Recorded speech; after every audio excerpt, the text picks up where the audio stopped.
നടക്ക. അശി, നീ ഈ വലിച്ചെറിഞ്ഞ സാധനങ്ങൾ മുഴുവൻ പെറുക്കി അകത്ത് വെച്ചോണം. ചേച്ചി ചേച്ചി പറഞ്ഞത് കേട്ടില്ലേ? എടുത്തകത്ത് വയ്ക്കാൻ. ദേ, നീ ഈ പറയുന്നത് ശരിയല്ല പൂർണിമ.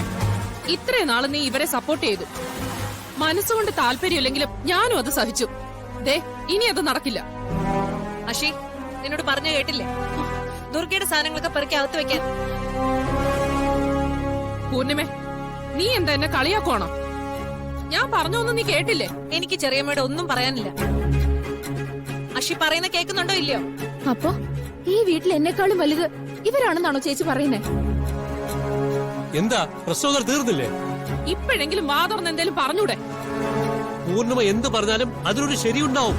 ഓ, അതുകൊണ്ട് അത് അനുസരിച്ചേ പറ്റൂ. അശി, ചേച്ചി ആദ്യം ഞാൻ ചോദിച്ചതിന് മറുപടി പറ. അശി, ദുർഗ ഈ വീട്ടിൽ തന്നെ ഉണ്ടാവും.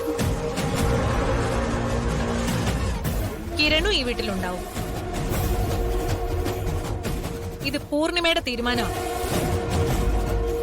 എന്റെ തീരുമാനത്തെ തിരുത്താനോ എതിർക്കാനോ ആർക്കും ഈ വീട്ടിൽ അവകാശമില്ല.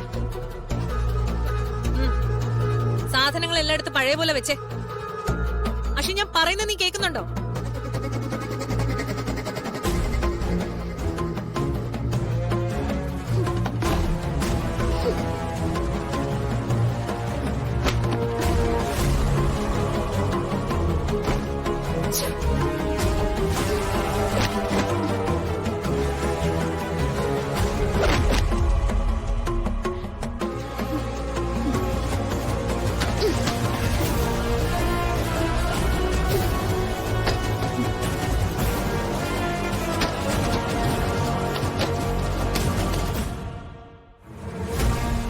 നടക്ക്.